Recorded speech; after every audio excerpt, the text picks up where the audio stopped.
perfect day. Big time, big crowd. CBS on hand to bring it to you.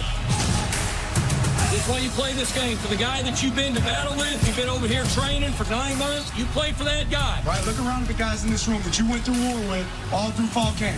It's time to ante up. You're going to put your chips on the table. Untouchable. Team stock! Unbelievable! Pistols firing. Touchdown, Oklahoma State. And will score. Touchdown, Oregon. Pressure hit. Goes down.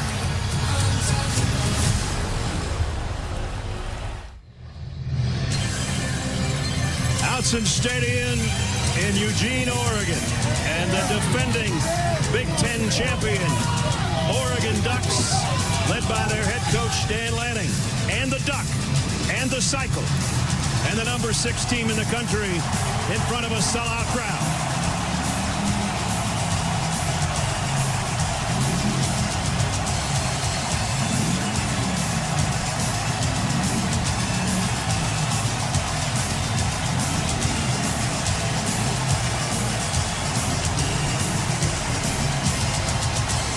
That's the way you make an entrance.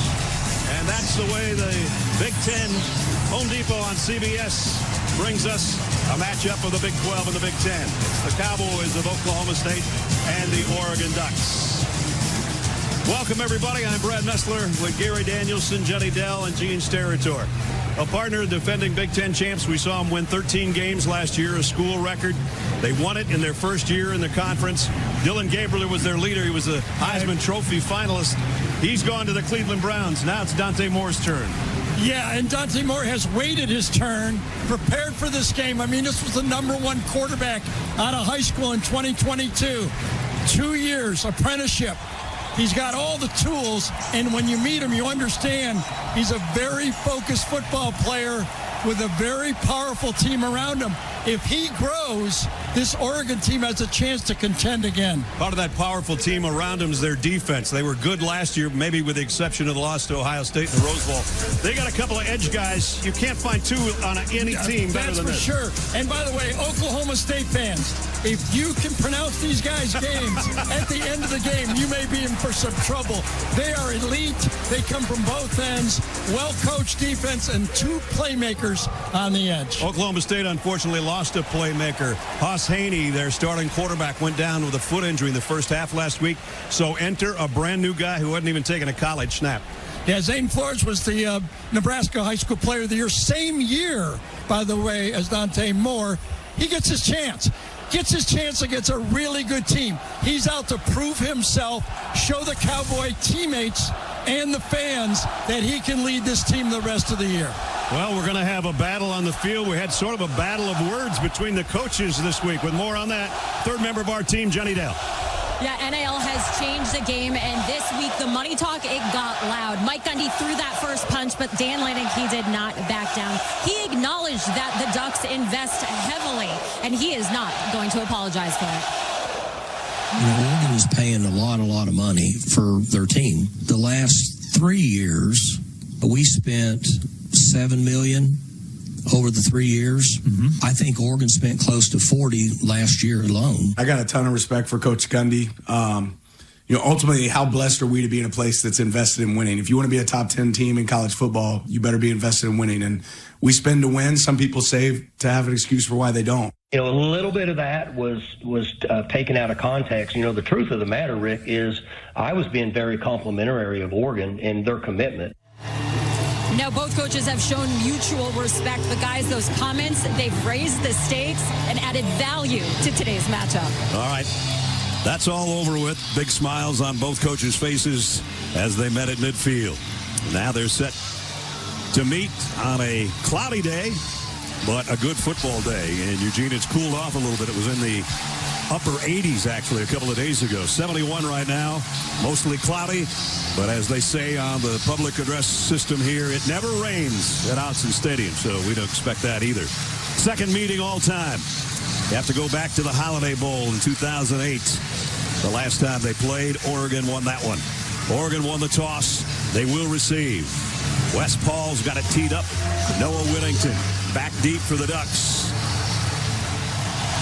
Dan Lanning, his 4th year as the head coach at Oregon. Mike Gundy, his 21st year in Stillwater.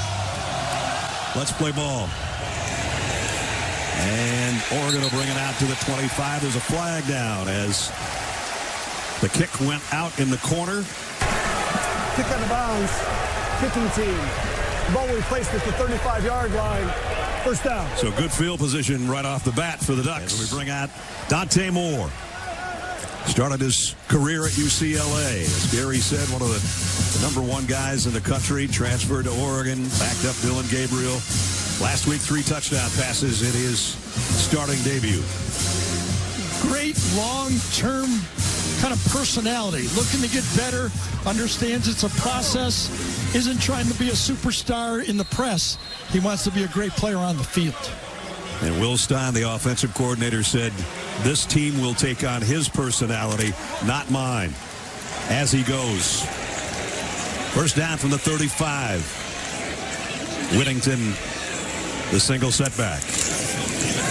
Play action, the roll, the throw on the run is complete out to the 41-yard line to Jamari Johnson. As we take a look at the Ducks up front with their offensive line. Isaiah World, who came over in the portal from Nevada, considered maybe the best offensive line portal guy there was out there. Kenyon Sadiq, we saw him be a star, a couple of touchdowns in the Big Ten championship last year, and he's just getting started on being one of the great tight ends in the country. On the ground in a big opening, and it's Whittington, and he might take it to the house. Noah is gone. Touchdown, Oregon.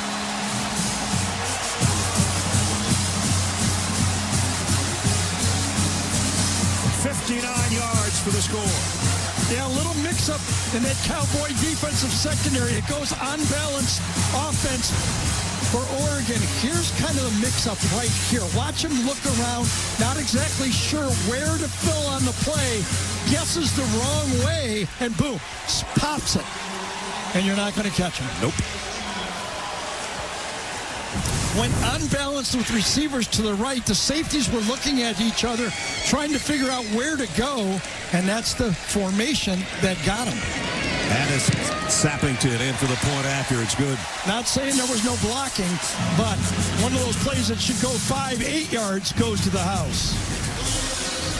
Well, it took 2 plays for them to go 65 yards. This guy did it from 59 for his 2nd touchdown of this young season. 7-0 Oregon in the opening 40 seconds. We'll take you back to the touchdown. A lot of good things had to happen, but this is an unbalanced line right here. This receiver is ineligible, and really Oklahoma State has 3 players covering only 1 receiver. That's a formation win for offensive coordinator Will Stein, and once you pop it, there's nobody really there. Good formation, not recognized well by the Cowboys. Sam Jackson will let this one go. Gary said, recruit from Nebraska, Gatorade Football Player of the Year there, and was a redshirt in 23, a medical redshirt last year, and then came in when Hoth Haney injured his foot. So his college statistics are what he did a week ago. 13 out of 20 for 136 yards. And he's in a tough environment here. First down for the Cowboys. On the ground, pickup of about 4 for Freddie Brock. Offensively for Oklahoma State, they realized that Markel Samuel, their starting left tackle, they found out really had a foot injury when they were at the hotel the last couple of days. So Mafi moves to left tackle, and Grant Segrin has to move up to the right side. Terrell Davis is their big play guy at wide receiver. 2nd down and 6.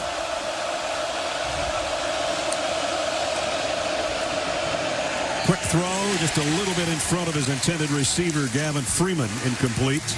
And that brings up 3rd down. That's a big change for this Oklahoma State offensive line. As you look at the man-to-man coverage by Oregon, one of the things you're going to have to do, it's going to be man-to-man. There are guys to make the completion, but you must be accurate. That's the theory of this defense for Oregon. Yeah, there's guys open, but you have to throw the ball accurately. No open zone coverages he's going to be throwing into. Third down was not a friendly down to the Cowboys a year ago. It was in week 1. They went 10 out of 18 last week. Flores, heavy pressure, ball is tipped, incomplete. I think Amari Washington got a hand on it, I think. Yeah, it's not just a front four.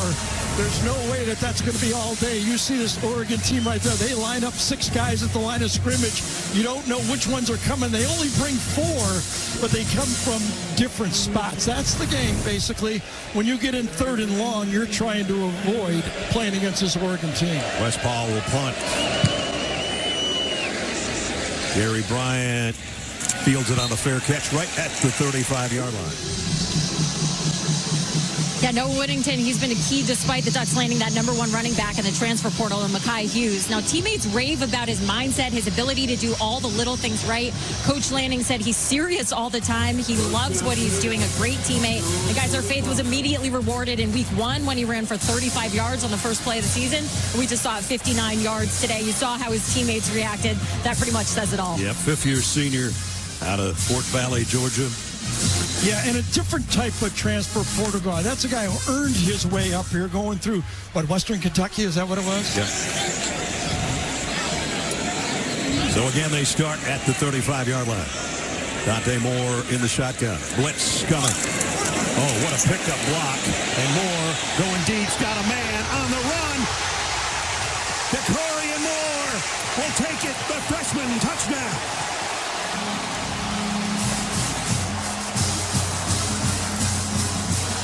3 plays, 2 touchdowns. That one, 65 yards in the air. Well, Jenny talked about what the teammates love about Noah Whittingham. This is another thing you love about a running back. Yeah, you can run for a touchdown, but will you do this for your teammates? Watch the block right here by Noah on the blitzing linebacker. He makes the play or this doesn't happen. He sees it and stones it. Absolutely stones it. That allows the double move. Now the shift as they go for 2. Kenyon Sadiq didn't get there. So it's going to be 13-0. Now the guy who did the blocking last week was Dakorien Moore. Watch him on this one because he has time.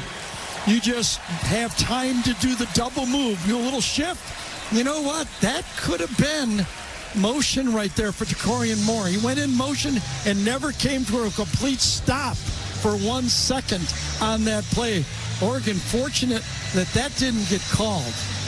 You see it. He's a 5-star player. And he's the one losing receivers they lost a year ago that they're counting on to come through. #1 wide receiver recruit in the country. His first big touchdown as a Duck. So the Cowboys will take it at the 25. Now down 13. And we still have more than 13 minutes to go in the first quarter. We didn't get a chance to set the defensive lineup for Oregon. Uiagalelei and Tuioti, the 2 end rushers. Bryce Betcher, their best linebacker, the 2-sport athlete. On the back end, Dylan Thieneman, who came in the portal from Purdue, a 2-time All-Big Ten safety. And no gain for Khalid Hicks on that one. Uiagalelei on the tackle. He is going to be hard to block for whoever has the opportunity to do so. Yeah, an interesting thing I got to, talk into Tosh LaBoy about him is he's just not a, light his hair on fire, rush the quarterback. He's a student of the game. Another unforced error for the crowd will go crazy because they count those pre-snap penalties around here. Offense, sure do. Number 76, 5-yard penalty. Chick, number 76, the left guard, right in the middle of right next to the center there goes. Really not extremely loud for a guy that's had 23 starts at Virginia Tech. He should not be that gung-ho right now. Second down at 15. 3 wide receivers set for Flores in the gun. Keep it on the ground. There's a nice opening. Big hit after a 5-yard pickup by Hicks. Yeah, nice play by Dylan Thieneman that time. The safety from Purdue, as Brad told you, two-time leading tackler for Purdue. Comes in, he's right in the middle of the frame right there. Watch him read it, attack it, and help out on the hit. Boom, get one half one way, and he comes in and cleans it up. 3rd down and 10.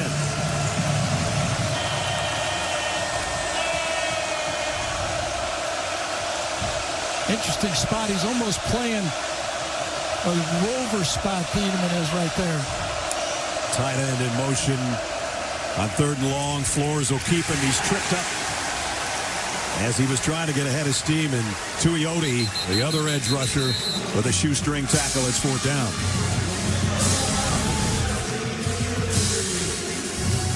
I mean, you got guys all over the Tuioti that time playing the keep with the quarterback, reaches out with one arm. As we say, 2 athletic guys that have only one speed, a fast motor on every play. So another punting situation as Quentin Stewart, the tight end who was in motion on that play, shaken up.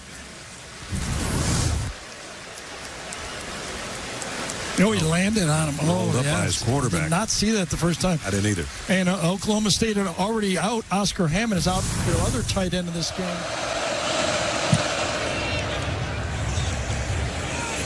And fair catch taken at the 26-yard line. So Oregon, 2 possessions, 2 touchdowns. And their defense forces another punt. Up 13-0 here, first quarter. Our aerial coverage of today's game provided by Goodyear. The Duck got a ride on the blimp yesterday. I saw the blimp on the ground coming in from the airport on Thursday. That thing is a lot bigger than you think it is. Here, I know. I'll make a little prediction for you. All right. We've seen Noah Whittingham, seen Dakorien Moore. I think we're going to get a taste of Kenyon Sadiq here. What do you think? We'll watch him. He's the next X-star, the game breaker on this team. Got 1 pass for 20 yards and a touchdown a week ago in their opener. So far, Oregon's had the ball for 52 seconds, and they lead 13-0. Whittington again, a big opener, and tripped up, picked up 12. One more guy, and he'd have been gone again. Ran it left between the 2 transfers, Isaiah World and Emmanuel Pregnon. Right over here, the big side of that offensive line. Good job by World, the #1 transfer tackle that Oregon has signed. Got a theme going here, don't we? Yeah, exactly. Parker Robertson's the guy that got the tackle and saved the touchdown, but it is a first down for the Ducks at the 39. Here's a counter. Whittington again with a big opener off that side, and he's got 10 or 11 more. I think it was Sadiq that got the block over there, number 18, the tight end on the play. That's the one thing that the coaching staff was talking about, that he's not just an H-back. Watch him right here. Let's see if he's the one that got the play. Yes, he did. Cleared man out of a scrimmage right there. If you can run 4.540 and block like that when you're attached, you're valuable. They fake the toss to Jayden Limar. Now they go back to him with the throw down the sideline. And quickly he picks up about 15 yards. Wow, he's fast. They told us he was. So here's what you're looking for. Growth from your quarterback. Dante Moore in the pocket that time. Got a flag on the play? Yep. Holding. Offense, number 9. 10-yard penalty enforced from the spot of the foul. First down. Jamari Johnson. Yeah, this actually happened. Oh, excuse me, Ness. This actually, the hold happened after the throw. Watch Dante Moore go to work here. All right, he's going to take the ball, begin just learning, up in the pocket, looking deep, not there. Watch him work the pocket up. He knows where his outlet is, turns, throws, and then that's where the hold happens after the catch by Jamari Johnson. And it looks like the day is done for Stewart, the tight end for Oklahoma. He's heading to the locker room on the cart. Moore, quick sidearm toss to Jay Harris. And Harris brought down after a short game. Let's check in with Jenny. Oh, you just saw Stewart getting carted off the field there. Flores ran into the back of his leg. He came out of the injury tent with a shoe off his right foot. Guys, he's going to get x-rays. I'll update as soon as I have more info. All right, Jenny, thank you. So second down and 13. Oregon behind the sticks, really for the first time today. Second time today. Dante 3 for 3, 73 yards. Yeah, calm, cool. Why wouldn't you be, though, right? Yeah, got a lot of good players around you. Here's his fourth throw down the sideline. That one's a little too far out in front of Benson. Yep. That's one of the things that Todd Grantham has talked about, his transfer portal defense right here. His corners can cover. That was Cam Smith, number 3. Really good tape. You watch the game, he can cover. He's a good man-to-man all over the field, and that's what new coordinator, one of 12 new assistant coaches that Mike Gundy has brought in for 2025 season. The only coach that stayed around was his special teams coach. Everybody else is new except Mike. Speaking of Cam Smith on the coverage, he and his brother Dylan are both in there. Cale Smith, I think, might be 2. That's Smith, and Smith in the secondary for the Cowboys. Moore crossing route, and they're chasing Justice Lowe, and they got him before he got to the first down marker, but it's fourth down and short. Yeah, that was a predetermined short pass right here. Let's see if they're going to go 4-down territory for Oregon. This was a screen all the way. All the other receivers were out blocking on the play. They're going to go for it. They were 2 for 2 last week in their opener. That was the Tez Johnson special a year ago that Justice Lowe just ran. So many coaches now. This is kind of no man's land anyway. It's fourth down and 4. Will they try to draw him off, or will they go for it? And we got a whistle. We will never know until the next snap. Timeout taken by the Cowboys. Now, the Ducks at least showing that they're going to go for it on fourth down and 4 at the 44.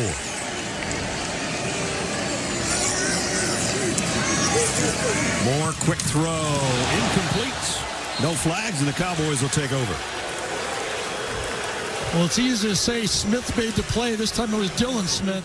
And you'll see that as this ball goes out quickly, is it a 5? No, just still a 4-man rush.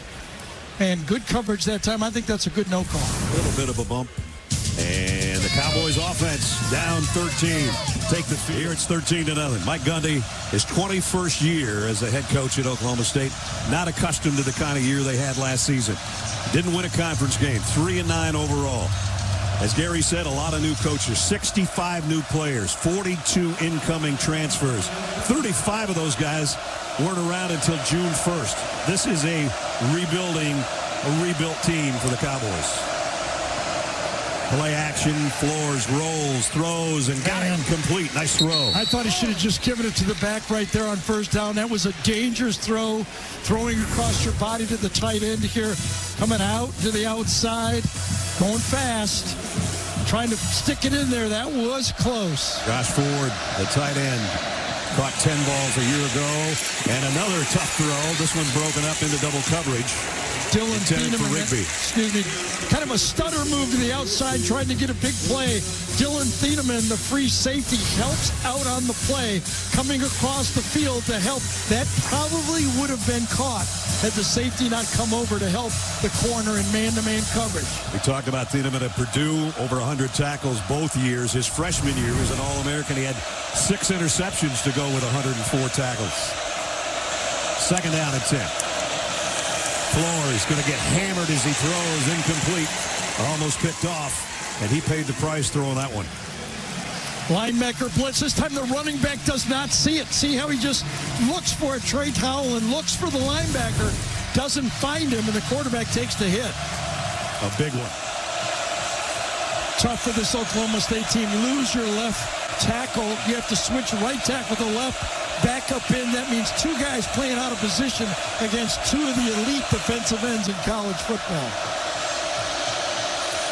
And they're going to pin their ears back on this one. Flores trying to get through the traffic, and he's going to be run down from behind by Tuioti. Yeah, I like what that happened right there for Zane Flores. He saved his team and put him in position to go for it on fourth down right here. Will they or won't he? I don't know, but he didn't just stand there like a statue. He played the pocket and tried to make a positive play out of it. He's not Hoss Henge. Henge gave them a different type of running attack for the quarterback that he does not have. So Westphal will punt again.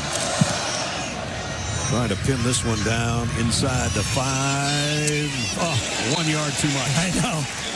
Actually, really good coverage by Oklahoma State that time.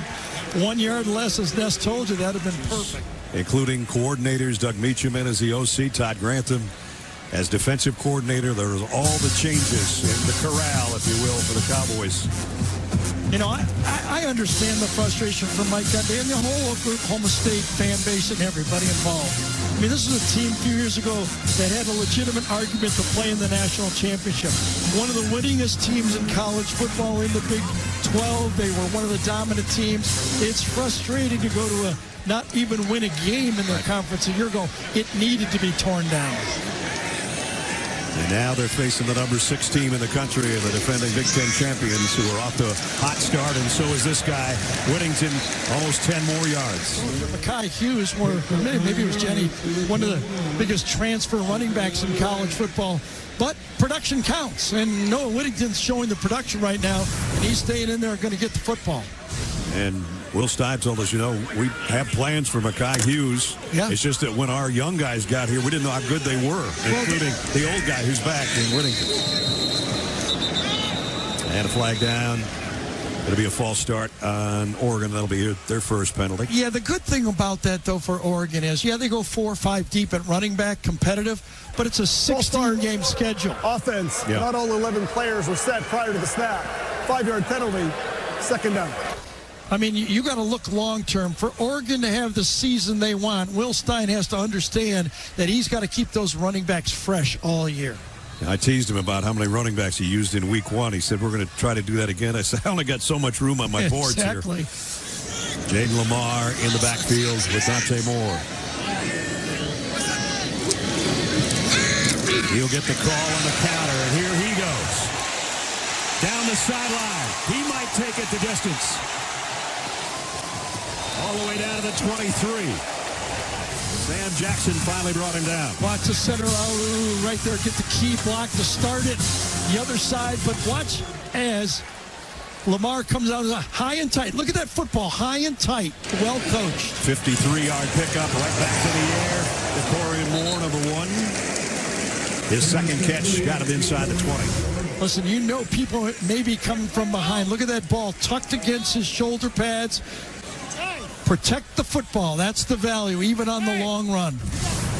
Kenyon Sadiq this time split out wide, shifting back in. Coming back across the formation. Here's an end around. Sadiq got the block. Jeez, man. Easy walk-in touchdown, Dierre Hill.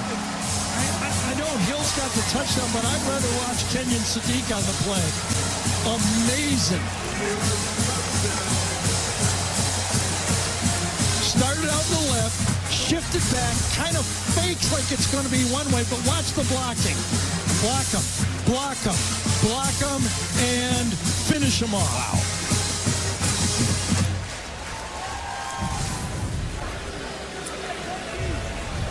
Going for 2 again. Failed on the first one on Kenyon Sadiq's run. He's in tight on the right side. Everybody in close. Dante Moore. It's going to be a motion penalty. Sadiq did not get down long enough. He didn't get in his stance. You can see Dan Lanning's upset. It's the little things. A fortunate Oregon got away with it on the touchdown pass to Dakorien Moore, but this time got down. That's a little bit the quarterback, too. When you know there's a shift, you got to wait. Wait for everybody to get in there, and he snaps the ball right as he gets the 2. Actually, it's actually really illegal like 2 shift. guys. Offense, 2 players in motion. 5-yard penalty. Replay the try. So the tight end and the motion started at the same time. That's mechanical by the quarterback. He puts them in motion, started them a little too soon. The tight end and the wingback in motion. Now they're going to go for 1 as Sappington will come in for the extra point attempt. And the kick is up and good. As Gary said, it's fun just to watch the blocking. But you can watch the touchdown run if you choose to. Here's the end around, and there goes Hill, untouched for the score.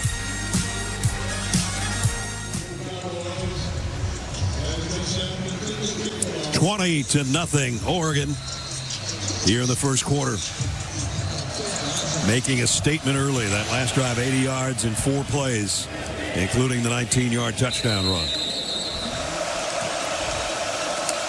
Zane Flores in the shotgun, and they'll keep it on the ground and about a 3-yard play for Rodney Fields. Misdirection. Watch how it works here if you do it right. Faking one way, the whole Oklahoma State defense is on the left side of the hash right there, and the ball's going right. They got problems.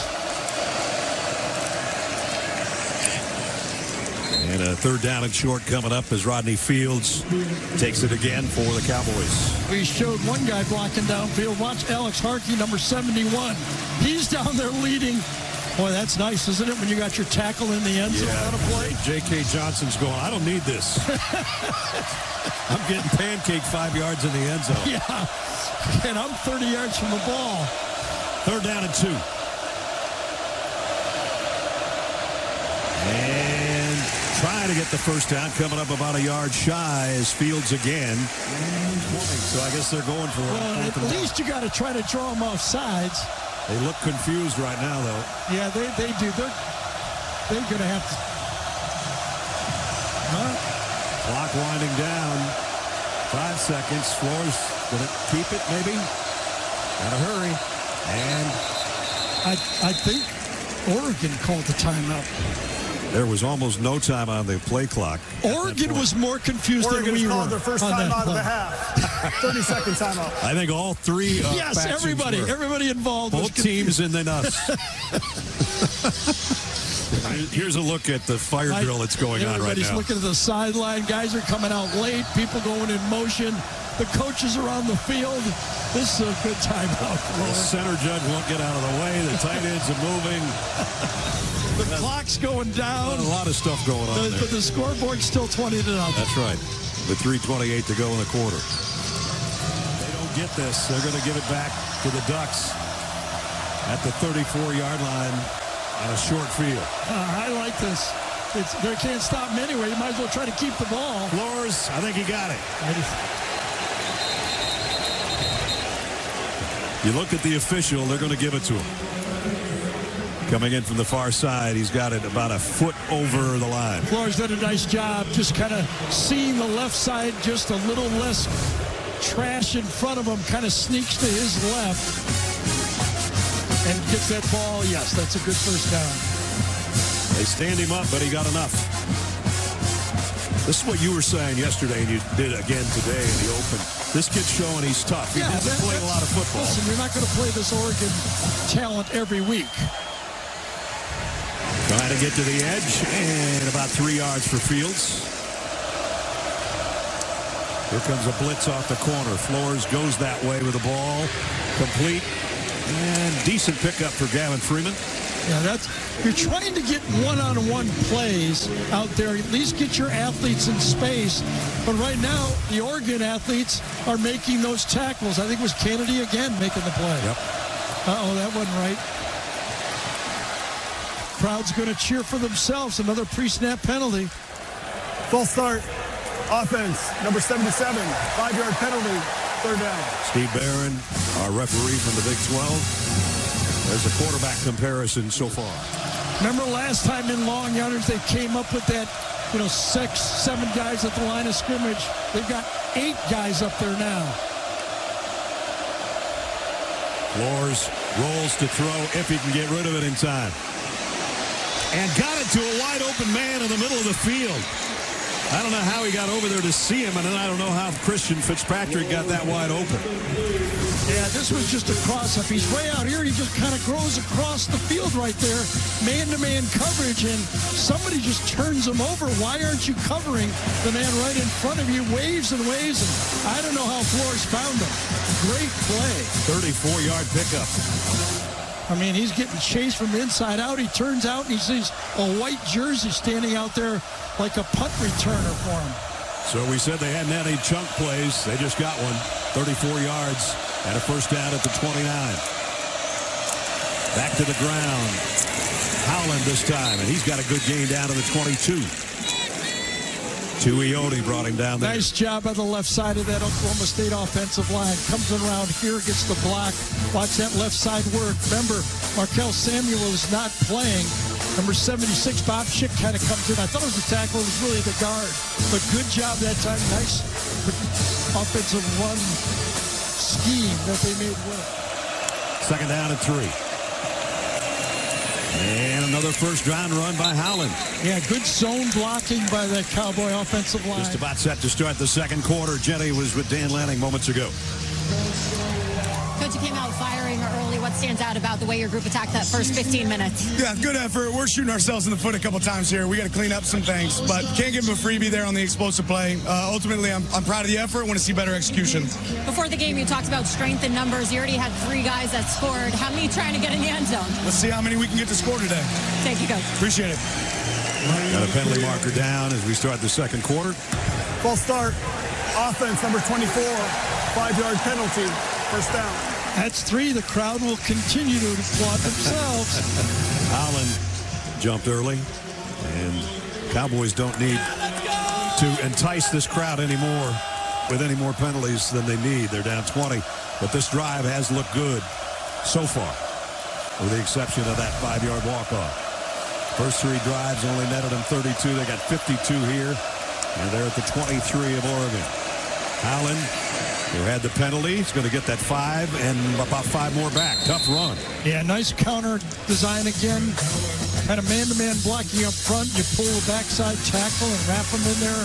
One more player, almost like an ISO, and Oklahoma State offensive line got a good push on that. That's really the challenge that Dan Lanning wants to see with his defense this year. He wants to be more stout inside on the defensive tackle position. Yeah, Derek Harmon last year ended up going in the first round of the NFL draft. They're going to keep running it until they can stop them. Allen got it down around the 11-yard line. One of the best players for this Oregon defense is Amari Washington. Watch Oklahoma State right here. 2 of them are going to handle the speed at that defensive tackle. Stone them up there and just move them back and knock them off the line of scrimmage. Allen in the Wildcat, the Wild Cowboy, and he's got it. First down. Trent Howland is the big running back. Started his career at Indiana, 240-some pounds. That's a good Wild Cowboy. Follows inside. Nice job blocking up front. First down, first and goal for the Cowboys, just outside the 5. This is what Mike Gundy wants. 12-play drive so far. Total shift for the receiver core from left to right. Yeah, on balance right. Everybody's to the right side. Flores lost a yard, maybe more. Watch the quickness of Tatum Tuioti that time. Number 44. He reads it and quickly reacts outside.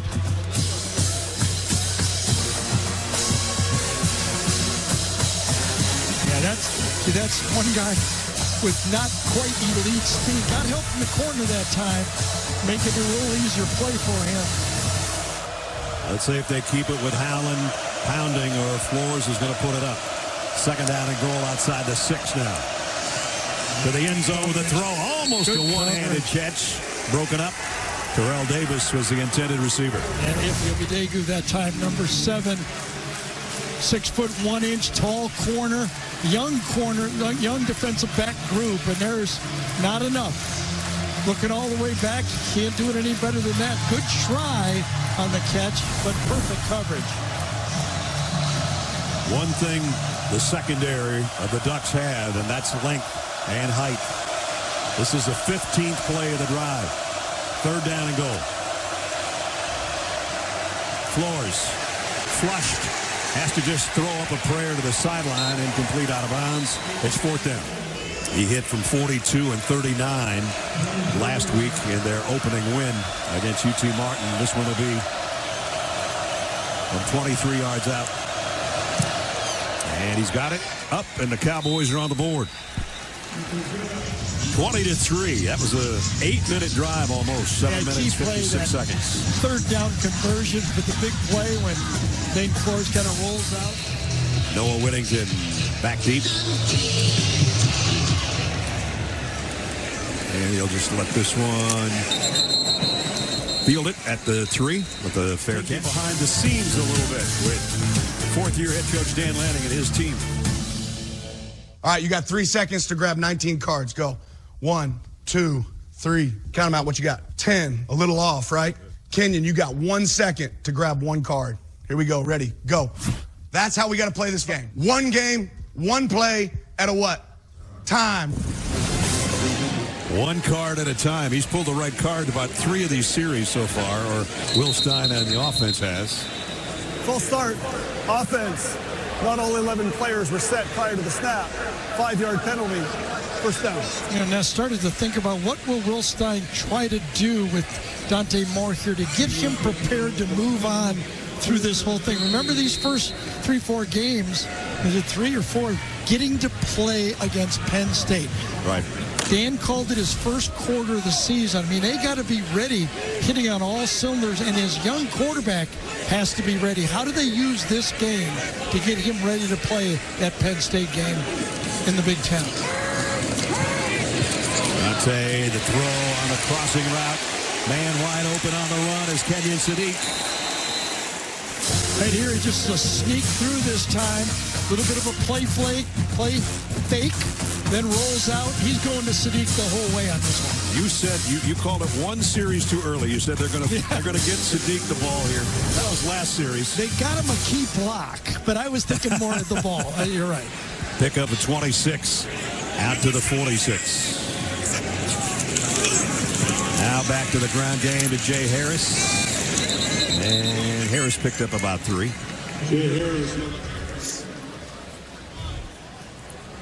I mean, obviously, this Oregon program fighting to play in the playoffs back-to-back years. You got Bo Nix, you got Dylan Gabriel, and now you got to have that guy ready. The veteran quarterback, we saw the value in the playoffs, what those veterans will do. So how do you get your quarterback ready for this run in the Big Ten in the playoffs if you're Oregon? That's how they measure this program now.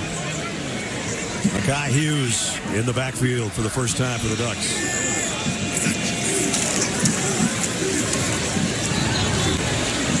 Oh, and he breaks the tackle. That'll get noticed. Guy came over from Tulane. Yeah. Parker Robinson, number 8, delivers the blow, taking on a block. Well, it kind of looked like he ran over him, but at second look, it was a block from Limar that time that helped it look like he ran over him. It'll be Limar, the single setback. And he gets the carry and the first down. Another important transfer, Emmanuel Pregnant from USC. Watch him come across this time with the block and kick out on the play. Picks it out, followed by Isaiah World, number 76, who kind of stumbles, but still catches himself on the lead. Oh, that is how you pull. Oof. Wow. First down, Oregon, just under 10 to go in the half. Yeah, that left side goes 320, 320, 330 for the center this time. First down at the 42. Dante Moore, plenty of time, deep, got a man on the run, touchdown. Benson for the score. My goodness, what a throw. Tight split to Malik Benson. But watch this. The track people here at Oregon will love the baton handoff on this one. Here's the receiver to the right side, but watch this throw. He leads them as a sprint. Boom. A 42-yard touchdown. Look at the catch again. He's going to catch the back end of this ball. Exactly. That had some, right there. That had some mustard on it, didn't it? Did it ever. Like a 45, 50-yard throw. Perfect delivery. Sappington with the point after. So another quick scoring drive with two big plays. First a 26-yarder to Kenyon Sadiq, and then Dante Moore to Malik Benson. Hey, this Oregon team's for real, Dan Lanning. As Ness told you, 4 years of building. This is what you get.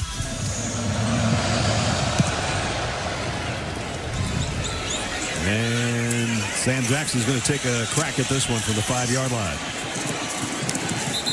When they got it out around the 18. Let's get an injury update from Jenny. Yeah, I got an update on Oklahoma State tight end Quentin Stewart, whose right foot or ankle got rolled up by his quarterback in that first quarter. He is out for the game, guys. It is a depleted tight end group for the Cowboys right now. Remember, Oscar Hammond is out. He didn't make this trip, so it's all up to Josh Ford and Will Money now. I was going to say they're going to have to rely on those two guys, and that's all they've got. Ford is their starter. Money would have been the third guy, maybe the fourth guy, but he's going to be called into action. Yeah, how about that? Not often you look at a team where Josh Ford, number 40, their tight end, the only returning starter on the offense. That's right. False start. Offense, number 17. 5-yard penalty. First down. One of the things the official meeting we had preseason was they're going to watch the defense when they stem to see if they pull off the offense on the play. Right. But it was a wide receiver that moved. That was Gavin Freeman. That's a tough argument.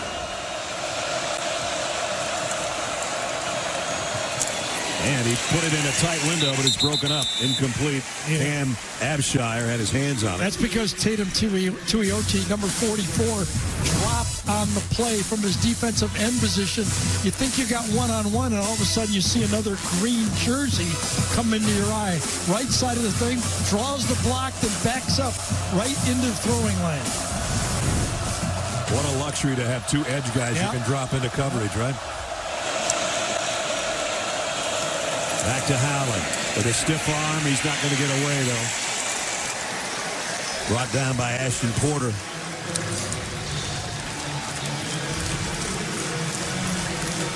And it's third down and long. Yeah, here's where you got to be careful if you're Oklahoma State. Young quarterback, big pass rush, third and long. Crowd getting loud on 3rd and 13. I think it was movement by Oklahoma State there. Another false start. Yep. The crowd can take another bow. False start. Offense, number 69. 5-yard penalty. Third down. Listen, it's normal, big school crowd right here, right? I mean, you got to be ready for this. You knew it was going to be loud. It's just when you're switching guys around. Nuku Mafi was right tackle. Now he's got to think about doing it at left tackle. A lot of things enter your brain to make those mistakes. 3rd and 18. Yeah, draw play, not surprised. And they got it back out to the 20 with Freddie Brock. And they'll have to punt. And Gary Bryant still waiting to return one. Won't have a shot at this one either. Fair catch. And around the 37. 27-3. Dante Moore, you talk about bringing him along. He's bringing himself along pretty well here. He did. You know, a week ago, Dante Moore was 18 for 23, but most of those throws were less than 10 yards. All of them to the right side of the field. Now look at this. Now they throw deep. They throw to the left side of the field. None in the middle of the field. Well, let's attack the middle of the field. That's what a good offensive coordinator does. You self-scout, and you go, oh, you think we can only throw to the right? You think we can only throw short? Here you go. Here's an end-around flea flicker. Moore goes right back to the left side. Convoy in front of Gary Bryant. Gary Bryant finally brought down, but not before he got to the 35-yard line. Man, just watch and admire right here. A lot of things going on, but watch the offensive line sneak out there. 5 of them in front of it. Ness had to call the convoy on the play. 38-yard pickup. Everything's working that this guy's dialing up right now.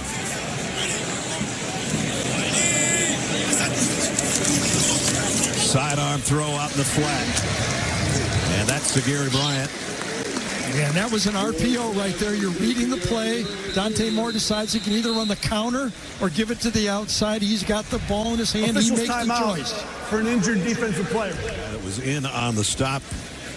making the tackle was the one that's shaken up on the play. That's Cam Smith.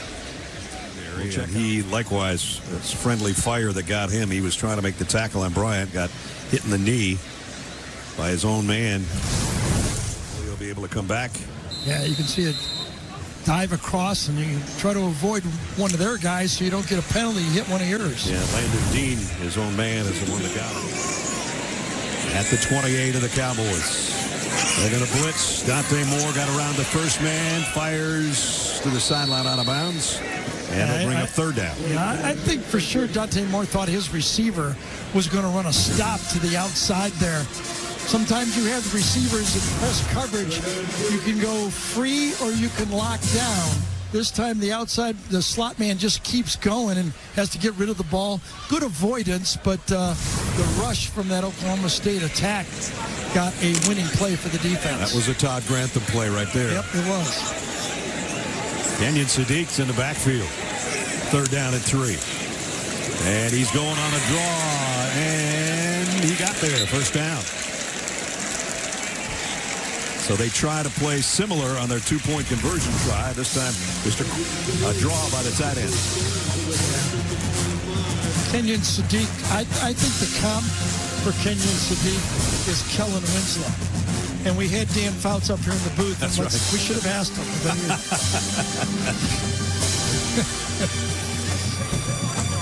Because Dan was up close and personal with that guy for a long time. You're not kidding. Part of the Air Coryell group for the Hall of Famer Dan Fouts, who played and starred here at Oregon. End around. Dakorien Moore. Look at the wheels. And did he get there? Touchdown. I mean, this guy's got elite speed. And he showed it. Unbalanced lineman. Watch him shift the ball. Awareness to know that only the right hand could have got that ball over that imaginary pylon. It goes up in the air. From the other angle, did that not look like a duck taking flight? I know it's close, but how about the awareness of shifting the ball to the right hand? They're going to take a look at it. Gene Steratore is with us from New York. Gene? I thought Gary just made a great point, and that's just the awareness of Moore right there, understanding where he was, knowing his body part wasn't going to hit the end zone, but knowing the football had to go above or inside the pylon. I think they stay with the play. It's close, but what awareness by the back. Just to finish this off, that was another use of an unbalanced attack for Oregon that caught the Oklahoma State team outflanked again. On balanced left motion, you get an extra blocker over there, and everyone does their job. The two tight ends, the wide receiver. Sort of looked like they had an angle, but he just outran that angle. Yep. The ruling on the field of a touchdown is under further review. By one of the highest recruited wide receivers in a long time. And he's got that Jeremiah size, too. Jeremiah Smith, Ohio State size and body strength. I mean, he looks older than his high school playing days just 1 year ago. Yeah, and total offense approaching 400. After further review, the ruling on the field of a touchdown is upheld. I mean, think about this Oklahoma State defense, the pride of that Cowboy program for so many years, and Oregon's put up 397 yards in the first half. And Dan Lanning told Jenny, we'll score as many as we can. See how many guys we can get in the end zone. They got one guy in the end zone twice so far. Sappington in for the point after. Up and good. Lined up right there, top of the G, just coming across. It's out of balance. Only two players to the right side of the formation. Oklahoma State adjusts poorly, and he's in space, and then he turns it on. As Ness said, it looked like he had the angle, and then he lost the angle.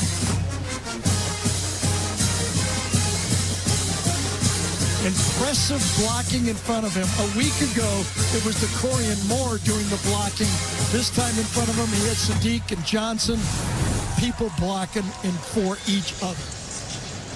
Well, The quarterback torch have been passed the last couple of years from Bo Nix, who's starting for the Broncos, to Dylan Gabriel, who's a Heisman finalist. And the way it has started for Dante Moore, who knows, he might be in the conversation at some point as well. Yeah, this is, they're making a run at, quarterback U here, don't you think? I mean, there's been a lot of them. And that last drive was 5 plays, 63 yards, in just over 2 minutes. Paid a dear price because of the speed for Oregon. It wasn't just big plays, it was touchdown plays. Zane Flores in the shotgun. Going to throw to the outside, a little bit low, but caught. And closing in a hurry is the Duck defense. Yeah, that was Dylan Thieneman running. I recognize it from his Purdue days. He was a deep safety at Purdue, playing a little bit different here. There he is again. There he is again. He's playing that rover spot. He's got some help this time. That was Kingston Lopa that time. Yeah, was it 2 this time? Yeah, he's in the position this time that makes the play. I thought it was that 31 position, but that's not a bad position to play right there. You're in all the action. Keep those headphones on.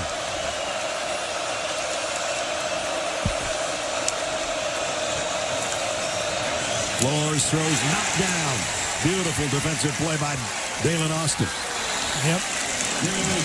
They know with the pass rush right now, even though they're giving a lot of cushion on the man-to-man coverage, they know they don't have long to throw, and they're squatting on everything right now. You're not going to, he almost beat him to the route that time, didn't he? Another 6'1", 200-pound corner. Oh, nice punt. Fair catch. Taken by Gary Bryant. It's been a long time since the Cowboys have been on CBS. It was during the Sun Bowl, 87. Thurman Thomas scored 4 total touchdowns. Mike Gundy had a solid game, too, throwing 1 touchdown pass to J.R. Dillard, Oklahoma State's backup running back that day. Didn't see a lot of action. That would be one Barry Sanders. And Pat Jones gets the ride off the field in El Paso. So Oregon's offense right back on the field at the 24. Oh, nice play. Jordon Davison carrying that time, brought down no gain. And that was Brian McCoy, number 5, the inside linebacker from Akron. We saw him a year ago when we did that Ohio State game. He made 14 tackles last week.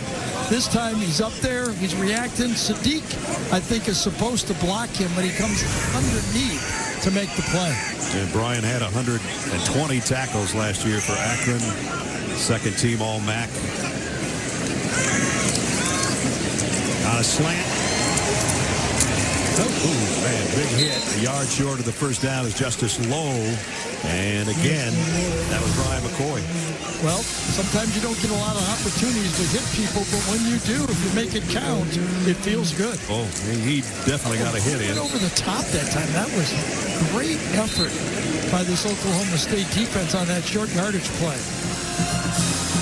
We approach the 3-minute mark. Was it McCoy that dives over the top? Yep. He was. He does a flip. He does a flip trying to bring more down.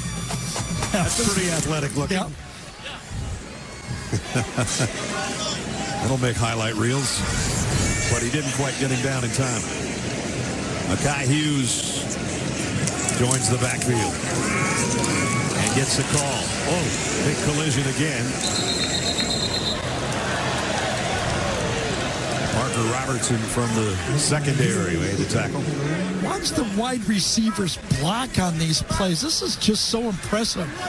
Jeremiah McClellan that time, a true freshman in there blocking, kind of a lead blocker on the play. I mean, everybody blocking for each other. I don't know if they have the same motto, but a lot of wide receiver cores say, no block, no rock. Yes. Second down and 3. And it's going to be a first down run for Jay Harris as they continue to use different backs. What's the last 2 plays for this Oregon team? Jeremiah McClellan, number 11, true freshman, blocking downfield on an ISO. He inserts himself with the motion in there and continues to finish it off. That was the first one. Next one, he does the same thing. He was looking for a face mask at the end of that play, if you're wondering why he had his hands up looking at the officials. More experience for your quarterback. 2-minute drill. Jayden Limar, the single setback. Moore sidearms it out, complete on the run. Jeremiah McClellan, who Gary just talked about, now he's getting the rock. How smart is that if you're a play caller? So now you show the film to everybody. As Ness said, you block, you get the rock. Well, that's exactly what happened on this one. They said, here you go. You did what we asked you. Now we'll let you do what you can do and why we recruited you. Another 25-yard pickup. How cool is this, Dante? It's been something else. He's going to go deep again. Got a man out there, just overshot his intended receiver, and that was Jeremiah McClellan again. What I like about him, the way he throws, he doesn't lob the ball, you know what I mean? And he's not he lets afraid. it rip. Yeah, he's not afraid to throw the ball into tight windows either. You know, I mean, you play against good teams. You got to let it go sometimes. Throw it high, just your guy or nobody, and that was a perfect throw. Or 99% of a perfect throw. 9 different receivers so far in his 12 completions. From the 29. Second down and 10. Spinning and losing a couple yards. Jayden Limar. Ryan McCoy again. He's been a tackling machine. I think he and Wendell Gregory, number 4, the sack leader from a week ago, I think he gets in on the play as well. Let's see if he does. Yes. Fights his man off the whole way and stays with it. Hasn't been a lot of third down and longs for the Ducks. Right there with the fake snap. He looked right here and said, I think he's coming. Let's see if they check it off. Yes, Oklahoma State checks out of the blitz, or do they? No, they pretend to. They keep it on the ground as Oregon, and the run got him to the 22-yard line to Limar. Moore over the middle, completes it, and it's a first down to Cooper Perry. Yeah, one-on-one against the safety. Cooper Perry, another true freshman slot player, goes in a little motion. Again, another perfect throw from your quarterback. Throws a pretty ball. Yes, he does. So Dante Moore was a number 1 kind of quarterback coming out in 2022 out of Martin Luther King High School in Detroit. Now this year, Bryce Underwood coming out of Belleville in Detroit, playing for Michigan. I asked if the two had ever played against each other. He said, no, we wanted to. Would have been a big game. We didn't get to, but we are both coached by the same quarterback coach. He said, we've been friends since we were like 6 years old. Yeah, he said, look at that. Look how he keeps that left hand. That's a Tom Brady type rule when he throws the ball. You want to keep that left arm and shoulder in the throw. Let's see how this throw goes. If he throws. He's going to run this one. And he's got it down to the 5-yard line. He said, I'm a pocket passer. I'm not crazy about running, but he had a good choice there on the 11th play of the drive. He took a hard hit here right on the knee, too. First and goal at the 5. 16 seconds till halftime. They keep it on the ground. Pushing forward. Touchdown. Jayden Limar.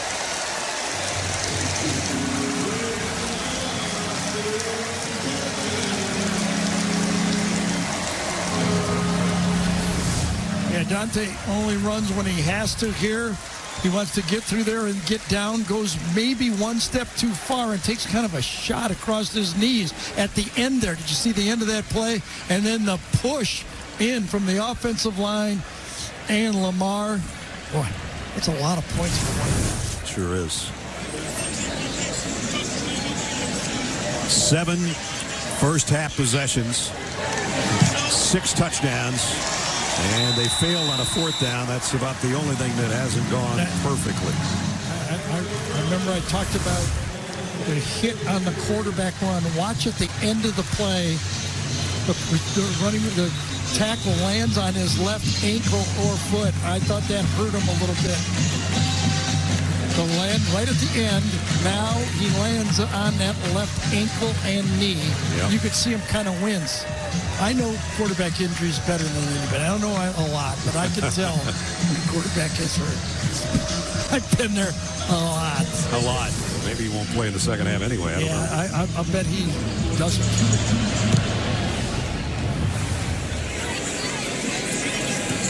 And Oklahoma State has 2 timeouts, but 11 seconds. Did it look like his head hit the turf as well? Is he a little dizzy? If you show it one more time. You know, his head hit the turf on the way down, and his left arm was kind of buried under him. And then he rolled over, and that's when he got hit the knee. His knee. But let's see. He hits his. Oh, yeah, he lands on his head. Right. And then a lineman lands on his leg. He didn't need either one of those. No. And he goes, we asked him who he plays like and who you like, and he goes, I like Jared Goff. Nice. In the pocket. Stay right there.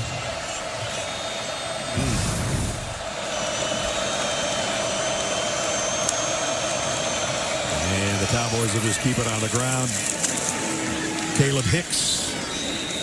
When he originally hits the turf with his forehead. And then the ankle and lower leg that's rolled up on by the defensive tackle. And the Ducks, he's walking okay. Coach, this is a difficult position to be in. What message are you delivering to your team at the half? Well, we've got to rally and play better. We're making mistakes. We're letting a little bit of the sound affect us on offense. And then we just have to match up in certain places and make plays. And they've done a good job. Obviously, they're a talented team, but they've got us on the run a little bit. But we've got to establish a little bit of run, mix in some play pass. Most important thing, guys coming out and playing hard, do a good job coaching. Thank you, Coach. You bet. Tough first half for the Cowboys and their fans. Halftime in Eugene. The 6th-ranked Ducks looking all of that and then some. A 41-3 lead. Time now for our Big Ten traditions. Here's Jenny. The Oregon Duck is one of the most recognizable mascots in the country, entertaining the Oregon faithful since the 1940s. The identity of the students that share the responsibility of wearing the uniform is a closely guarded secret. But last weekend, that was all put in jeopardy as a duck lost its head, literally, creating quite a Mallardy. Hard-hitting journalism here. I asked the SID about protocol. He said the rule is simple. You're supposed to just get off the field as quickly as possible. Luckily, this guy didn't quack under pressure. Guys, it's all about the golden rule. It's trying to protect the magic. All right, Miss Dell. Well, the Ducks football team is performing very well, and they have not lost their heads. They lead 41-3 heading to the third quarter. The Cowboys will receive the second half kick.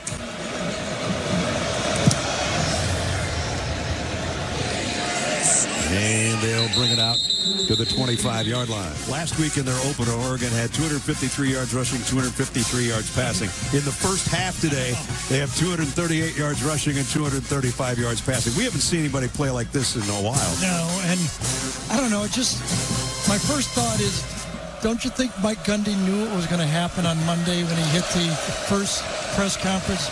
So going, I don't think we can match up with these guys. No, so far, they have not. They're coming up throwing on the first play and almost dropping one in. It's incomplete. It was intended for Christian Fitzpatrick as we check in with Jenny.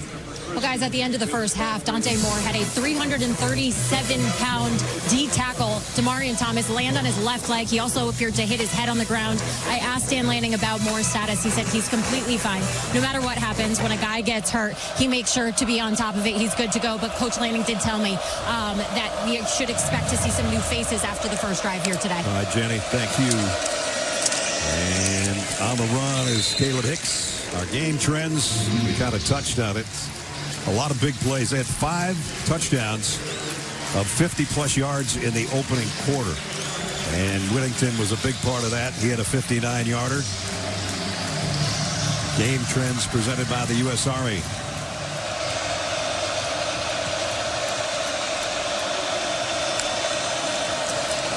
Flores throws into some traffic. It's complete, but it's not good enough for the first down.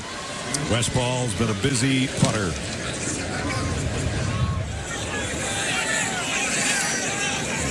Trying to get Oregon's players out of the way so nobody touches it as it rolls around to the 37, 38-yard line.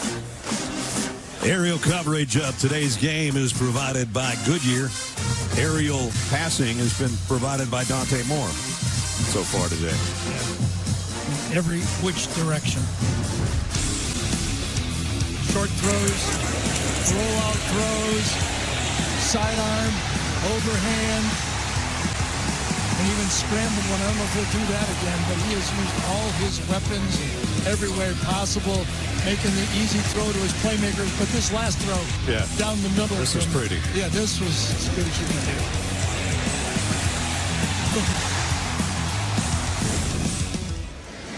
There you see his numbers, 13 out of 17, 235. And he goes to work on the ground here to start the third quarter. Jay Harris on the carry. He's done a lot of interviews with people, Red Ness. I mean, I don't know if I've seen a younger player. I know he's 2 years out.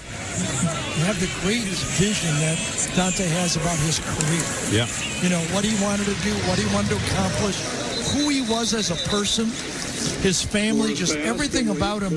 You know, knowing the Detroit area, like him growing up in Detroit, I followed him coming out, and I go, like, why are you going all the way out to Oregon?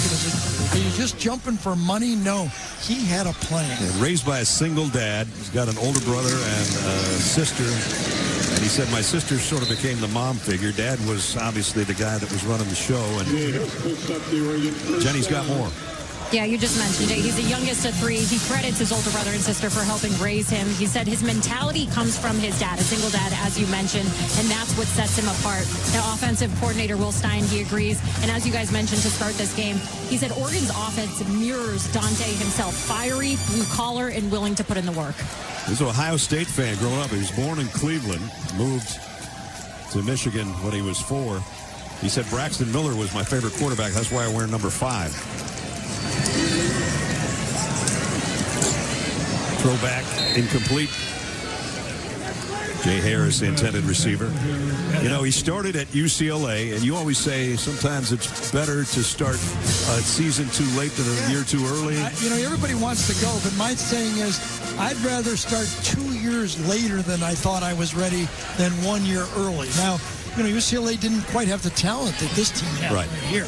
I mean, he probably would have signed here had Kenny Dillingham, who's now at Arizona State, who was the offensive coordinator recruiting. He might have signed here, but the switch made him go to a different direction. And a pickup of about 2 for Jay Harris. Well, Dante, long line of great quarterbacks at Oregon. Start with Norm Van Brocklin, the Dutchman. Dan Fout's our man. We got a chance to see him today. Joey Harrington was a first-round draft choice. Marcus Mariota won the Heisman Trophy. Justin Herbert, we saw what he could do last night. Yeah. Bo Nix. What he did last year. And Dylan Gabriel, who was a Heisman finalist a year ago. And now here's number 5, and there's his numbers so far on the day.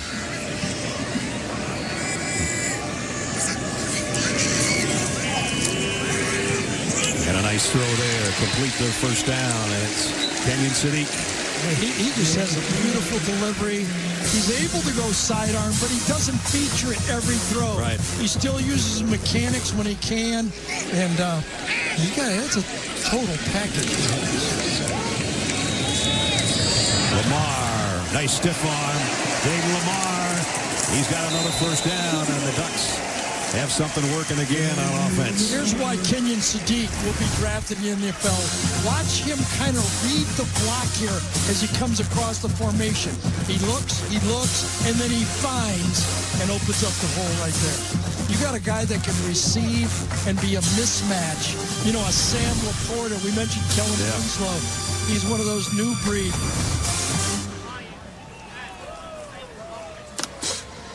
There's his catch on the previous play. That got him there. Then a 17-yard pickup down in the red zone again at the 19. Jay Harris to the 15. The pile up there. Ryan McCoy makes another tackle. Just to finish off talking with Dante Moore. First 2 games went pretty well at UCLA for Chip Kelly. And then it started to kind of deteriorate. And he said to us yesterday, I mean, I thought this was an unbelievable admission. He said, I was destroyed mentally and physically. I needed a new place. He did. A new start. That's tough. You have all these dreams of what you want to do, and then you're in somewhat of a, ship that's going the wrong direction. And you say, how do I do that? Harris again. A duck down. I think it's Alex Harkey. It is. The right tackle. And Kenyon Sadiq being checked out on the sideline. Okay, so the right tackle, Alex Harkey, is in a pile up here and Right in the middle of the right screen. there with McCoy and goes down funny. And then Kenyon Sadiq trying to block Smith and his shoulder or Yeah, I think bicep he might have just got kinda- the bicep right in the like the shoulder pad. Yeah, I think Sadiq is okay. Just took a shot. Yep. I think there we that's- go. That's a good sign. He's got his boxing gloves back on, so that's good. Maybe not so good for Alex. We'll wait and see. Yeah, Sadiq's back in there. Janoris Wilson's in at right tackle. Sadiq's back in. On a third down, long 2.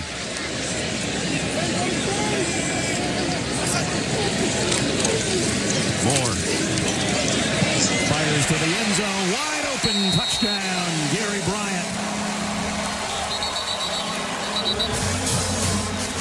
Do have a flag down.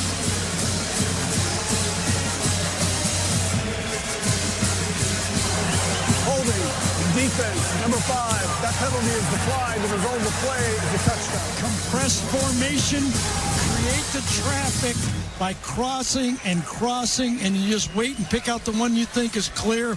Brian McCoy grabs somebody coming across on the play, and that's what the call is against Oklahoma State. And great patience because no pass. Gage Hurrick is in for the point after as we are going to the backup kicker. And he's got it right down the middle. 8 possessions for the Ducks today. 7 touchdowns. Here comes number 7. Brad Nessler, Gary Danielson, Jenny Dell, Gene Steratore. The sun has come out. And the numbers for Dante Moore, he threw a couple of those away. So 16 of 21, 266 and a career-high 3 touchdowns so far. We'll see if this day is done. You ever play sports and get beat this bad? Yeah, but not on TV. Not on TV, no. Definitely not on TV in St. Charles, Minnesota. From the 1-yard line, Sam Jackson, and he's not going to make it to the 15. This is only the second time these two teams have played. The last time was a bowl game. So, with all that in mind, next Saturday, once again, big time at 3:30 Eastern, USC at Purdue. Are we going to Arnie's, or are we going to Triple X, or the chocolate shop? Where are we going? I don't like that before you could throw that out there and everybody wondered. Now everybody's on their phones. Yeah, they are. Proving us wrong. Exactly. Flores trying to step around the pressure and can't get away from Tuioti. And not many guys. Yeah, they got bookends. Taylor Yuki off, Uiagalelei, and Tatum Tuioti. Kind of flush to him on that one. Zane Flores throws complete. Going to be short of the first down out to the 19-yard line. Shamar Rigby with a catch. Yeah, and then just new players in there now. It's Aaron Flowers, a true freshman, number 21, in there playing that safety spot. I mean, a lot of depth out of their top, 10 defensive backs. 6 of them are either redshirt or true freshmen. That's not bad. Yeah. Wes Paul's legs got to be getting sore. Bryant with the catch at the 45. Good field position for the Ducks. Let's take a look from our AT&T Pylon Camp, see what we got going on. Okay, the Duck, one of the famous mascots in all of college sports. He knows how to get on TV, doesn't he? No doubt. He's had several different costumes on today, covering up his own Duck attire.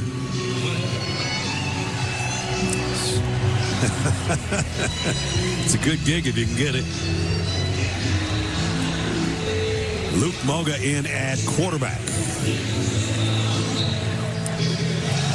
redshirt freshman out of Phoenix, so Dante Moore's day is done.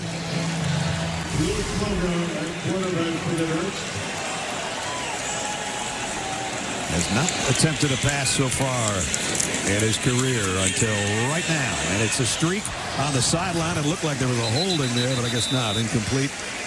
Yeah, I think they called it. The ball might have not been catchable, but they caught him grabbing the jersey right there with his left hand. Holding. Defense number 10. 10-yard penalty.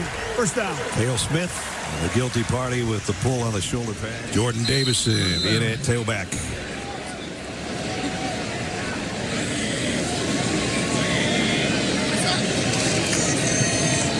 get the carry. And puts his head down and barrels for about 5. 2 setbacks.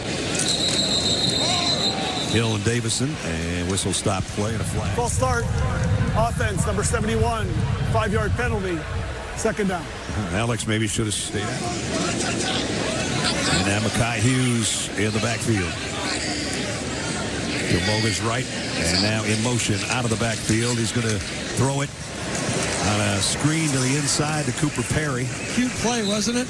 Yeah, it looked like he was going to go to the tailback. And then he saw man coverage on the play, and he's inside linebackers chasing the running back as he comes across right there. See him chase him, runs right past the pass. That almost could have split right there with those inside linebackers. So that's Luke's first completion in a green uniform, or I should say a Duck uniform. They change very often. This is an all-green day.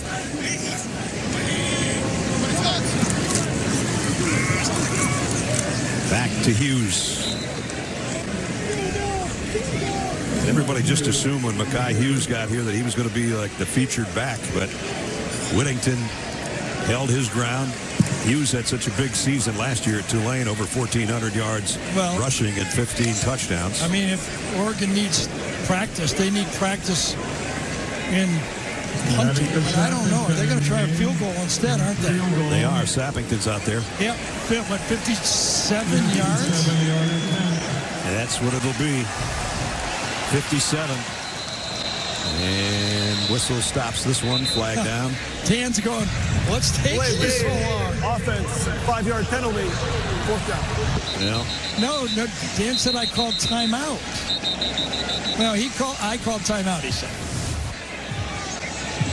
And he did. Prior to the delay of game, Oregon called the first timeout of the half. 30-second timeout. And he didn't line it up quite well enough. Wide right, and they're going to bring it out of the end zone. And the return man is Parker Robertson. Decent kick, but not enough distance or accuracy. No, I don't think it would have made it if it would have been straight. Parker Robertson brings it out around the 19-yard line. That's where the Cowboys will go back to work. Zane Flores making his first start, keeps it on the ground to Caleb Hicks. Hicks got about a yard. This time he pulls it and throws, complete, and a first down out to the 30. Play that was run earlier that Tui Odo dropped into. This time they got a clean look at it and put it on the numbers. I did not see the flag. Here's the call. Either. Ineligible receiver downfield. Offense, number 76. 5-yard penalty enforced in the previous spot. Second down. So Bob Schick. Empty set. Flores looks left the whole way. Had it batted up in the air. Knocked down by Ashton Portillo's now today. Stay alive, stay alive. If it's being blocked on the short passing game, you have to be ready to make a play. Force that quarterback to stop and throw the ball in the lanes. Don't feel good about throwing the ball short. Get your arms up. Flores picked up one first down throwing the ball. This would have to be a big one. 3rd down and 14. And they won't try it. They'll keep it on the ground. Yeah, well, Oklahoma State has only had one play longer than 14 yards, and that was on that 3rd and long with the wide open receiver. What, for 30-some yards on that play? Yep. Pretty sure West Paul didn't want to punt this many times today. Gary Bryant, their catch at the 45-yard line. Excellent field position right where they started their last series. We'll get you set for kickoff starting at 2:30 Eastern with State Farm College football today here on CBS and streaming on Paramount Plus. And yes, those two teams have played each other. Reese's going to be mad at you. I know he is. It was the Rose Bowl at the end of the 66 season, right? 67 Rose Bowl, 14-13. It's one of the famous games. And Greece finished second in the Heisman voting. So the double setback. Officials timeout for an injured defensive player. As we all know, Oregon rolls out a new theme every week. Last week was Ante Up. So Coach Dan Lanning told his team to double down. You got to be in the game. This week, it's let it rip. The message, play fast, play clean, and cut it loose. At the half, Coach told me he doesn't care what the score is. They're playing to their standard, and they are going to let it rip. So if week 1 felt like a poker hand, week 2, guys, it's straight out of Rounders. All the chips are in. Matt Damon telling you, let's let it rip. Tell you what, they've had some rip plays today, some chunk plays, started with a 59-yard touchdown by Noah Whittington. And that guy on a beautiful pass for his second touchdown today was letting it rip. We've seen 2 pretty good teams play at home against inferior talent, you know, and it's really hard to judge, but I will say this, 2 contenders at least, right? Yeah, Penn State last week with a lopsided win over Nevada, and today the same thing is happening here on what is now a sunny day in Eugene, Oregon. Luke Moga at the controls at quarterback with Dante Moore's day done. Moga rolls and throws wide open. Jeremiah McClellan made a man miss a stiff arm, and he's got it all the way down to the 2-yard line. And that's a fired-up quarterback now. Yeah, half roll this time, wide open, easy throw. Coming outside to McClellan, who's earned that football, has he not? He looks like a keeper. You bet. 51 more yards on that pass play, and his first and goal. And Hughes got it closer, but not in yet. Yeah, I'm going to feed Hughes the ball again. I mean, he came here as a transfer, had that big year at Tulane. I'm going to give him the ball and let him score a touchdown here if I'm Will Stein. Yep. And that doesn't look like it's going to happen. And they've got Grace as a fullback. Yep. And Davison the tail. Yeah, they're big all over. They've got 7 offensive linemen in the game. Second and goal at the 1. And an easy touchdown, Jordon Davison from a yard. 10 possessions, 8 touchdowns. 7 offensive linemen, a fullback. Kind of like this is Oregon saying we can play Big Ten football.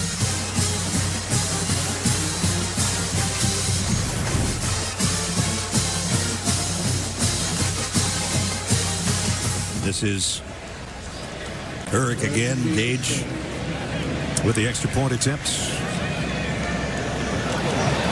Kind of embarrassing for Oklahoma State here. I think they've only got 9 guys out there for the extra point. I don't even know if they had 11 for the touchdown the play before. Oregon schedule. They had the easy win in week 1. They're going to have an easier win here in week 2. Then at Northwestern next Saturday. Oregon State, which is a rivalry game, and then the whiteout at Penn State, September 27th. And that's what they're, as Gary said earlier, they're aiming to get better every week, so they're peaking then and hoping not to have a mishap along the way.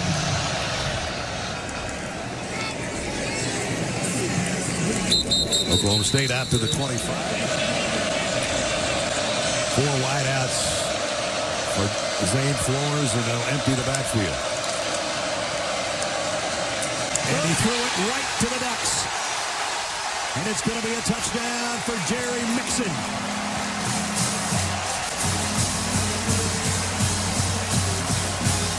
A pick 6 for the linebacker, Jerry Mixon.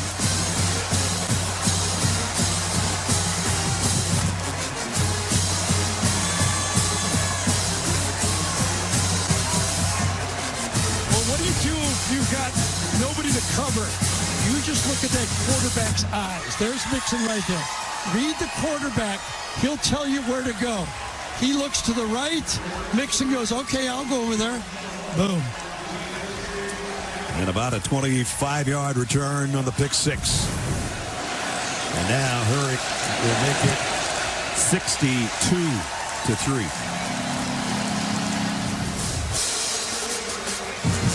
Trying to throw the slant, and Mixon just jumped it. And 26 yards later, he's in the end zone. So he's basically got the quarterback on the quarterback draw, and he frees up if he doesn't. And that's how you look from Dan Lanning's view from the sideline. And Dan knew that was a touchdown as soon as the ball was thrown. Zane Flores, there will be better days, young man, but today isn't it. Well, remember, this is not Oklahoma State's starting quarterback. That was Hoss Haney, who broke his foot last week. So you're wondering, how does Dan Lanning take the foot off the gas pedal? Well, that was with defense. Yeah, I know. It's kind of hard to do, right? You're a backup linebacker, and you're trying to get out there and show what you can do. You saw Tosh LaBoy standing right next to Dan Lanning, the defensive coordinator for the Ducks. And his team has almost pitched a shutout, just that field goal. That after an 8-minute drive, Oklahoma State finally got something on the board, but nothing since. Second down at 7 from the 28. Brock floors, and he did it again. Threw it away for another pick six. This one's Peyton Woodyard.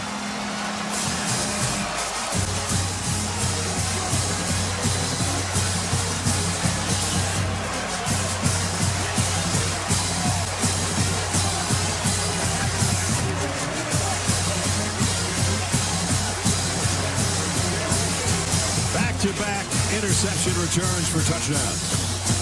Yeah, Ashton Porter, number 29, put pressure on late. Coming from this side right into the quarterback late. And he forces the throw, and wow. Might have been 2 players for Oregon that could have intercepted that football. Eric, point after is good. Put it this way, it's been a team defeat. Yeah, no doubt. I think they are going to do that. There's Banks Bowen, and he's... I don't blame Mike Gundy on this one. That's not a good sign. And they're going to bring it out from about 4 yards deep and only get to the 13-yard line by Colby Foreman.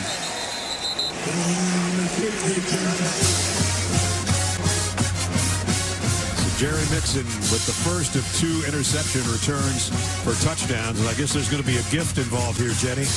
Yeah, there was a gift involved afterwards. Jerry signaled for his mom to come down. They celebrated on the sideline together. He gave her the game ball. That's Iofemi, his mom, so fired up for his first touchdown here at Oregon. But, guys, the Oregon staff went up and took the ball back. They did not. They did. They did. Why? Why would they do that? They got enough Nike footballs around here to give one up. Yeah. Say. Were they going to paint it up for her later? I mean, they're not going to really take it back.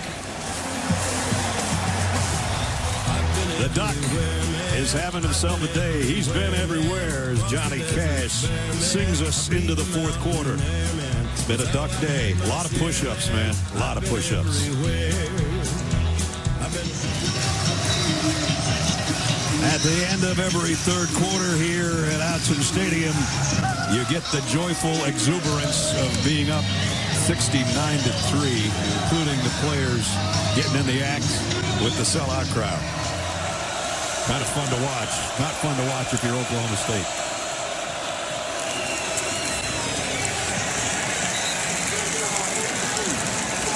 Let's check in with Jenny. Well, that's been a tradition for the last 15 years. It's very impressive. Every game since 2010, Autzen Stadium has been playing shout between the third and fourth quarter to hype up the crowd. It, of course, references the famous toga party scene from Animal House, which was filmed here at Oregon. Guys, I'm told the only time the players are allowed to go on the field, like they just did, is if they're up big. And they're up big. This is a Route 66 right now. They're up 66. We did notice Zane Flores back in there. Just, I don't know. It doesn't make any difference, right? Right. I don't think they're going to be throwing any more passes.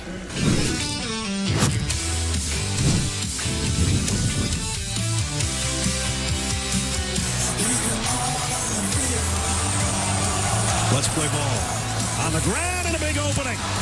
And it's Whittington. And he might take it to the house. Are you kidding me?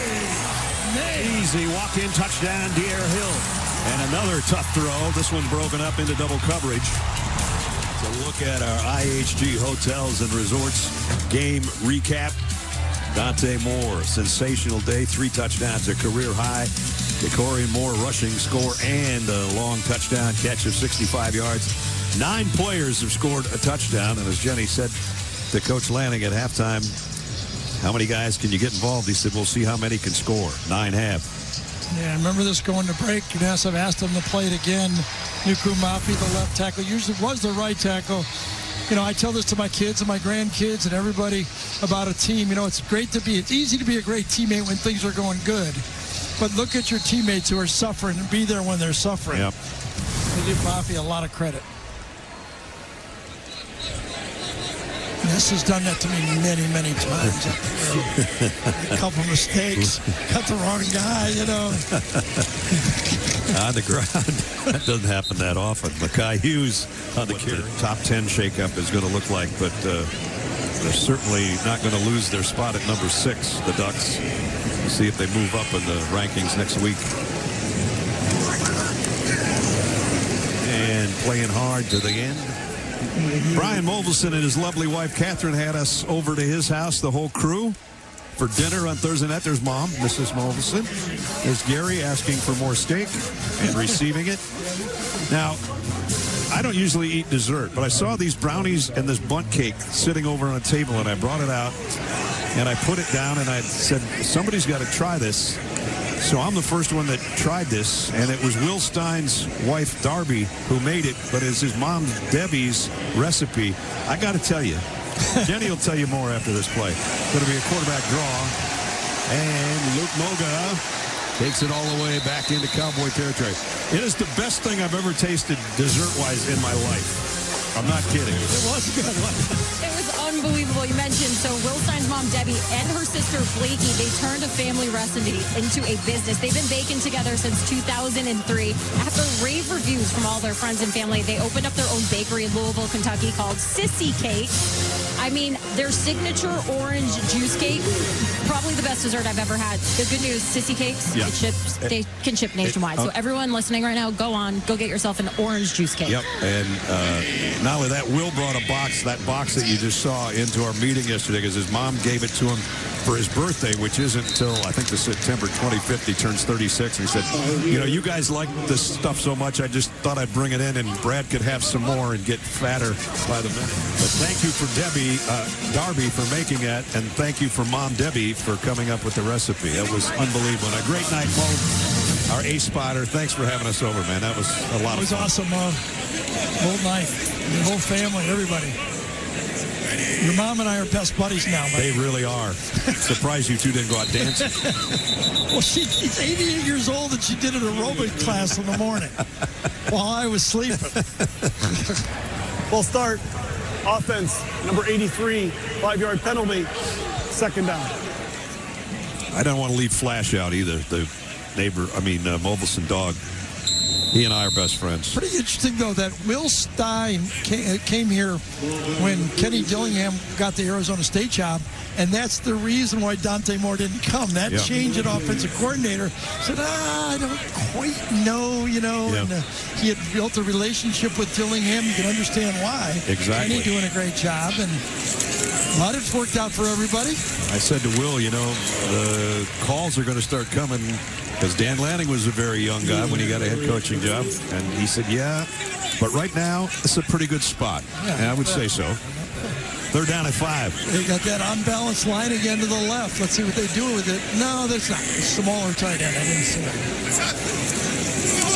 Boga threw it behind his intended receiver. Oh, no way I'm punting. Okay. Oregon hasn't punted all year. I wouldn't do it now, would you? No, not really. I just was wondering. Oh, they're gonna. Well, they got to see what James Ferguson Reynolds or Ross James can do. They need to practice. You can't just get it all on the practice field. And so this one will be James Ferguson Reynolds.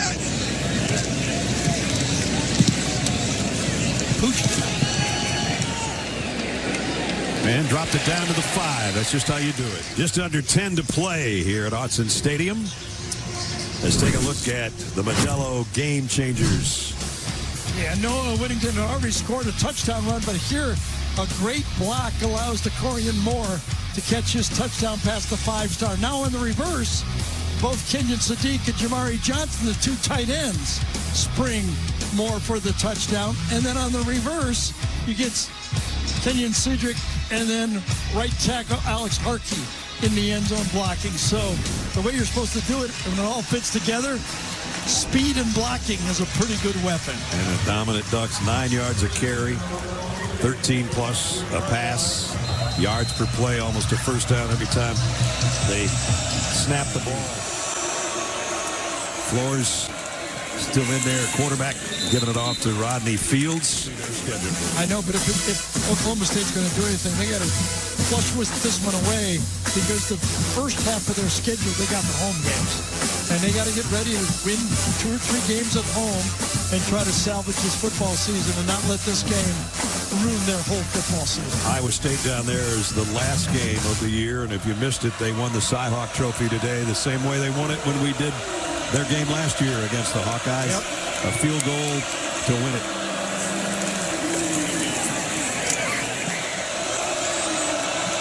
If I throw, I'm throwing deep. I'm not going to throw a slant pass. Out the flat. It's complete and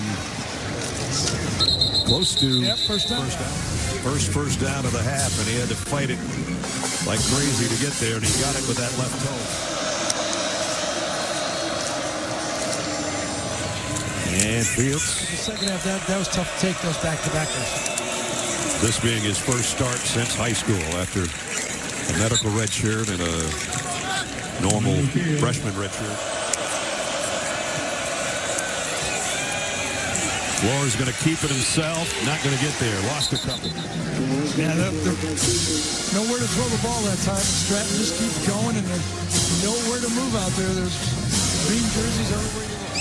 He's already scored as a receiver and a runner.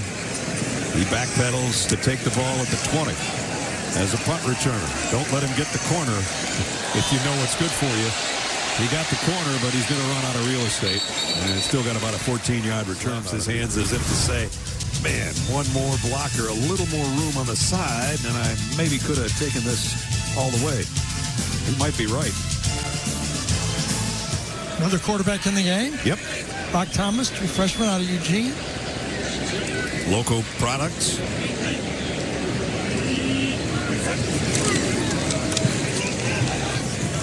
Toss. And nice job defensively by Trip White. And a loss on the play. New college football playoff format. Last season, some scrutiny about how things kind of shook out. And so a change this season. Yeah. Top 4 seeds. Here's how it looked last year. You explained this one. I think Oregon would have really preferred, instead of playing this team right here in their slot. Yeah. I think they would have preferred the rules being the way they are this year. They win the Big Ten championship, wait for, plus 20 days, and they catch Ohio State instead of playing the winner of the Boise State-Indiana game. I think that's a big difference. I didn't realize there was that big a gap. I think Dan said it was 26 days maybe between the last game and then the playoff Controversial, game. But they could use. Yep. Championship weekend. Look at Thomas leveled as he got rid of the ball and his helmet came off and everything. Yeah, so that's not high school in Eugene. That could be a busted assignment. How does somebody run completely clean? Oh, the right tackle didn't even left tackle didn't move. Didn't even hear the snap count at all. There's a He's flag still down. standing there. Ooh. Offside, defense number 17. 5-yard penalty enforced from the previous spot. 3rd down. Center judges stop and play. I wonder if they're going to look at the quarterback here. Losing his helmet. I don't know if that's what they're looking at. Gene Steratore with us. I don't know, Gene, is that what they're talking about? You know, I think it's a legal hit. I think what they may be discussing is that the quarterback, Thomas's helmet comes off, and the foul that was called was not a result of that helmet coming off. So by rule, I would think that Thomas has to sit out for a play. Okay. I think the hit's legal, but I think that may be the discussion, fellas. Okay. Oh, they're going to actually look at a replay. 17 was offsides.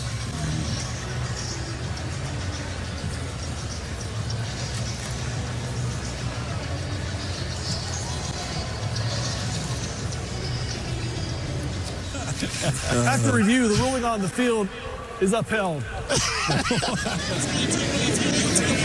Brock from nearby Sheldon High School, same high school as Justin Herbert. And he's going to try to run out of trouble here, and he'll go down. It'll be 4th down. So it'll either be Ross James or James Ferguson Reynolds to come out to kick. They've got 2 punters here.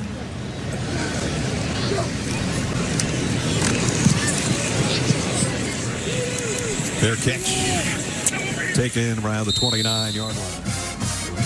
Here's how some of them sounded.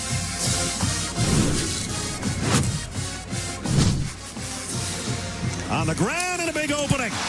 And it's Whittington, and he might take it to the house. Noah is gone. Touchdown, Oregon. Whittington in the backfield. Snap, back to throw. Rolling to his left, sets up, going deep, and he's got him. Dakorien Moore with a catch. Inside on his feet at the 15. Are you kidding me?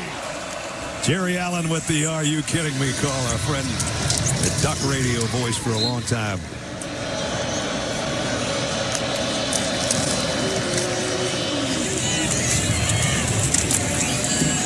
Couple-yard gain. Dan Lanning, one of the best starts over 3 years of any college football coach as far as winning percentage. And now, in March, he became one of the best paid. Yes, he did. Coaches running. Got a contract extension through 2030. Well, the river flowing about as well as the Ducks' offense and defense flowed today here at home. Underneath the towel. Huge day. Career-high 3 touchdown passes. And he was almost perfect. He threw a couple of passes away. The rest were beauties. That's where this whole week started, with Mike Gundy talking about Oregon having a lot more resources money-wise.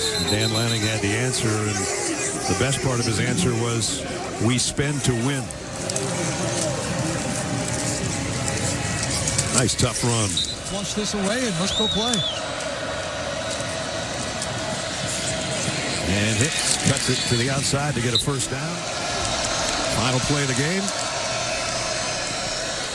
And Hicks got about a yard, and that's it. A resounding win for the number 6 team in the country. They might move up a spot with this performance today. And as these two coaches had some words back and forth earlier, the handshake is a victory for Dan Lanning, whose team goes to 2-0. That's going to wrap it up from Eugene for us. Final score is 6th-ranked Ducks 69, Oklahoma State 3.